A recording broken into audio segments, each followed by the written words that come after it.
ہم آسٹریلیا میں کیا ہوا, ہمارے ایک دوست, میں ان کی وہ ویڈیو نہیں بنا سکتا تھا وہاں پہ نا, انہوں نے پھر ظاہر ایک بیچارے کا راز فاش ہوتا. کہہ رہے ہم گئے کسی کے دعوت دینے کے لیے نا, تو وہ گورا تھا.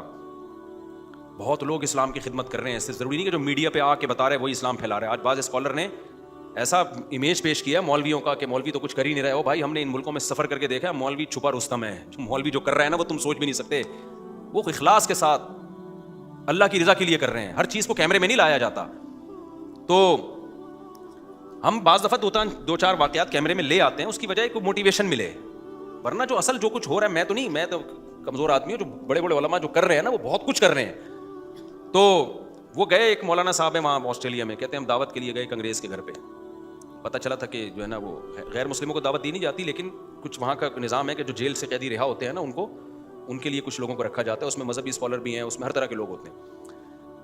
میں اس گورے سے ملا ہوں جا کے جس کی میں بات کر رہا ہوں. تو کہہ رہے ہم گئے تو پھانسی کا پھندا لٹکا ہوا تھا, لٹکنے کے لیے تیاری کر رہا تھا. لٹکنے میں 2-3 منٹ باقی تھے.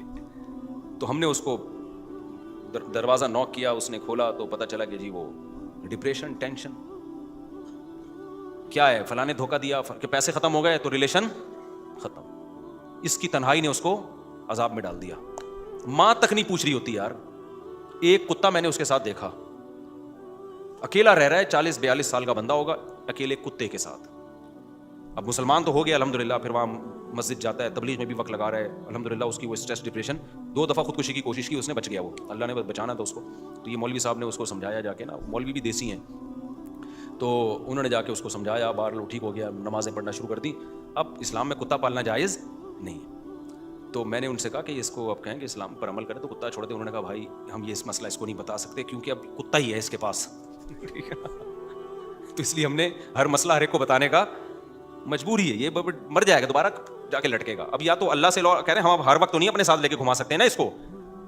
اب اس کے بیوی بچے ہوتے, اولاد ہوتی, بہویں ہوتی, داماد ہوتی, تو لائف کو انجوائے کرتا ہی ہے. کہہ رہے ہیں ہم کوشش کر رہے ہیں اس کی کہیں شادی ہو جائے تو پھر اس کے بچے ہوں گے تو شاید کتا چھوڑ دے. ابھی تو میں نے بھی کہا اس کتا ہی رکھو. کتا بھی بہت خاندانی کتا تھا. ایسے کتے ہوتے ہیں نا کہ بندہ کتا لگ رہا ہوتا ہے اس کے سامنے. تو ایسے خوبصورت کراس بریڈنگ کر کے نا بڑی نسلیں نکالی ہیں. اوریجنل کتے ہمارے یہاں ہیں جو آدم علیہ السلام کے زمانے, یہ کراس بریڈنگ کی نتیجہ نہیں ہے. یہ سچی مچی میں ایسا ہوتا تھا کتا. انگریزوں نے نا کراس بریڈنگ کر کے نا ادھر کے کتے کو ادھر کے کتے سے ملایا, دیکھا کیا پیدا ہوا ہے, پھر اس کو ادھر سے بڑے عجیب نسلیں نکال لی ہیں کتوں کی.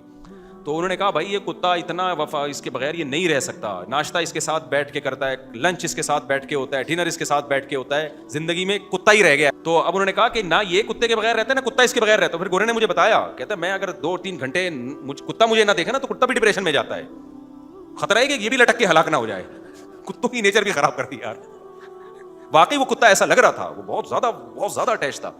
تو میں نے کہا بھائی اس کو چھوڑ دو, یہ ابھی اس کے یہ ہر چیز ہر ایک کے سامنے مجبوری ہے نا, تو اضطراری کیفیت ہے. میں نے کہا شاید اللہ اس کو انشاءاللہ گناہ نہیں دے گا کتا پالنے کا, مجبوری ہے. اس کو پہلے شادی وادی ہوں, بچے ہوں, تو پھر کتے کی بھی شادی کرا دیں گے ہم. سوال پیدا ہوتا ہے یہ کتے کو چھوڑے گا, کتا تو نہیں چھوڑے گا. جب کتے کی شادی کراؤ گے کتے کا باپ بھی چھوڑے گا اس کو. صحیح ہے نا, کتے کا باپ بھی چھوڑے گا. تو